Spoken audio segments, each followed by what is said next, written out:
वो जीत भी बर्दाश्त ना हुई।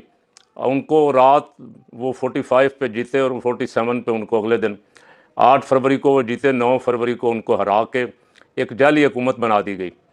अब वो जाली हुकूमत वाले अपने आप को कहते हैं कि हम सारे सियासतदान हैं, हम कौमी लीडर हैं, हमारे साथ खान को बात करनी चाहिए थी। लेकिन काश ये जाली लीडर हुकूमत इनकी बन गई। 1.25 साल हो गया है ये अय्याशी कर रहे हैं, सैर सपाटे कर रहे हैं। जहाँ 4 आदमियों ने जाना होता है वहाँ 40 बंदों को लेके जाते हैं जहाज़ भर भर के। खसूसी तैयारों पे अब ये सफ़र करते। और मियाँ नवाज शरीफ साहब भी कल खसूसी तैयारे पे लंदन तशरीफ़ ले गए। कौम का पैसा बर्बाद कर रहे हैं। जजों की तनख्वाहें, मिनिस्टरों की तनख्वाहें, MNA MPA की तनख्वाहें, जहाँ जहाँ मफादात हैं वहाँ तनख्वाहें बढ़ा रहे हैं।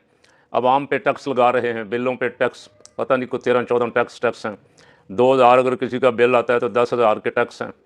गैस और बिजली की कीमतें आवाम की पहुँच से बहुत दूर हो गई।